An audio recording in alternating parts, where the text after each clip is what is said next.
ஒரு நிமிஷம் யோசிச்சு பாருங்க. மாசக்கணக்கா ஏன் வருஷக்கணக்கா கூட ஒரு ரிசர்ச் ப்ராஜெக்ட்ல உழைக்கிறீங்க.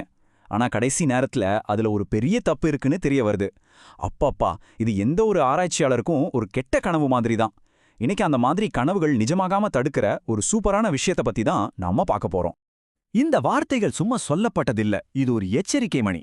அதாவது சரியா ஒரு டெஸ்ட் ரன் பார்க்காம ஒரு பெரிய ஆராய்ச்சியை தொடங்கினா அது ஒரு விலை உயர்ந்த பேரழிவா மாறுறதுக்கு எல்லா வாய்ப்பும் இருக்கு. உங்க நேரம், பணம், உழைப்பு எல்லாமே வீணாகலாம்.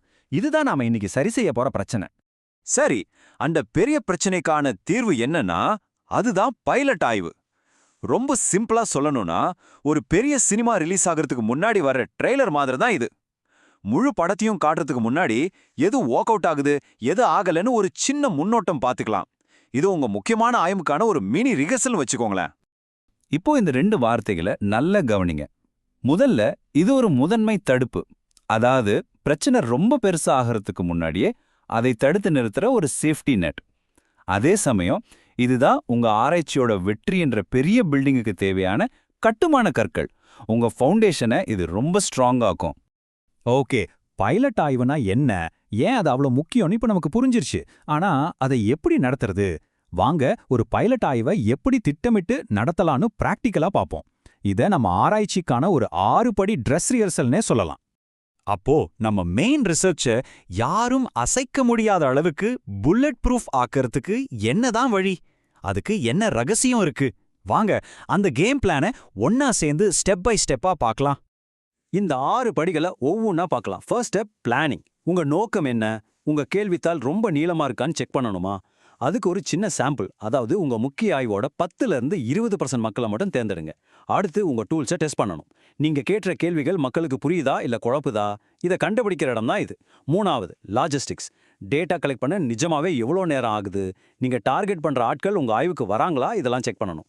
4வது ட்ரையல் அனாலிசிஸ்.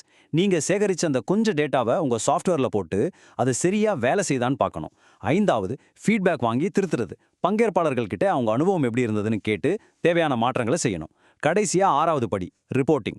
நீங்க என்னென்ன மாற்றங்கள் செஞ்சீங்கன்னு எழுதி வச்சுட்டு முக்கிய ஆய்வை தொடரலாமா இல்ல நிறுத்தலாமான்னு ஒரு உறுதியான முடிவு எடுக்கணும்.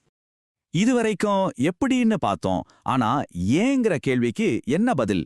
இவ்ளோ நேரத்தையும் உழைப்பையும் இதுல முதலீடு செய்யறதுனால நமக்கு என்ன லாபம் கிடைக்க போகுது? வாங்க இந்த ரிஹர்சலோட பலன்களை பார்க்கலாம். இந்த ஸ்லைடு அதோட நன்மைகளை ரொம்ப அழகா சொல்லுது. உதாரணத்துக்கு கவனத்தை கூர்மையாக்குகிறது என்ற பாயிண்ட்டை எடுத்துப்போம். உங்க கேள்வி ரொம்ப தெளிவா இருக்குன்னு நீங்க நினைக்கலாம். ஆனா பைலட் ஆய்வுல பங்கேற்ற 10 பேர்ல 5 பேர் அதை தப்பா புரிஞ்சுக்கிட்டா என்ன ஆகும்? அங்கேயே உங்க ரிசர்ச் தப்பான வழியில போகுதுன்னு அர்த்தம். பைலட் ஆய்வு இதை முன்கூட்டியே கண்டுபிடிச்சு சரி செய்ய உதவுது. ஆக இங்க இருக்கிற ஒவ்வொரு பாயிண்ட்டுமே நாம ஆரம்பத்துல பேசின அந்த விலையுயர்ந்த பேரழிவை தவிர்க்கிறதுக்கான ஒரு வழிதான். இப்போ உங்க கேள்வித்தாளை திருத்துறது, பின்னால கிடைக்க போற யூஸ் இல்லாத டேட்டாவை தூக்கி எறியறதை விட எவ்வளவோ நல்லது தானே?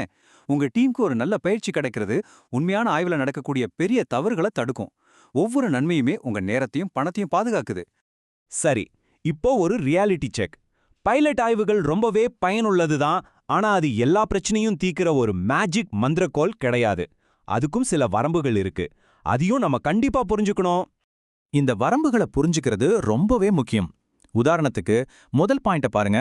ஒரு தெருவுல இருக்கிற 10 பேர்கிட்ட ஓட்டு யாருக்குன்னு கேட்டு அதை வச்சு முழு நாட்டுடைய தேர்தல் முடிவையும் கணிக்க முடியாது இல்லையா? அதே மாதிரி தான் ஒரு சின்ன பைலட் ஆய்வோட முடிவை வச்சு பெரிய ஆய்வும் அப்படியே தான் இருக்குன்னு உறுதியா சொல்ல முடியாது. அதோட இதுல பங்கேற்றவங்களை நம்ம முக்கிய ஆய்வுல சேர்க்க முடியாது. ஏன்னா அவங்களுக்கு ஏற்கனவே சில விஷயங்கள் தெரிஞ்சிருக்கும். இத்தனை வரம்புகள் இருந்தாலும் நாம புரிஞ்சிக்க வேண்டிய விஷயம் ஒண்ணுதான். ஒரு தரமான, நம்பகமான, வலுவான ஆராய்ச்சிக்கு பைலட் ஆய்வுங்கிறது ஒரு தவிர்க்க முடியாத மூலக்கல். இது உங்க ஆராய்ச்சியோட வெற்றி வாய்ப்பை நிச்சயம் அதிகரிக்குது. இது ஒரு முதல் படி மட்டும் இல்ல, இது ஒரு அஸ்திவாரம். கடைசியா இந்த ஒரு கேள்வியோட நான் முடிக்கிறேன். உங்க ஆராய்ச்சிங்கிற பெரிய நிகழ்ச்சி ஆரம்பிக்கிறதுக்கு முன்னாடி இந்த உடை ஒத்திகையை நீங்க செஞ்சிட்டீங்களா? அப்படி செஞ்சிட்டீங்கன்னா உங்க நிகழ்ச்சி மேடையேற தயாரா இருக்கா? இத பத்தி நீங்க தான் யோசிக்கணும்.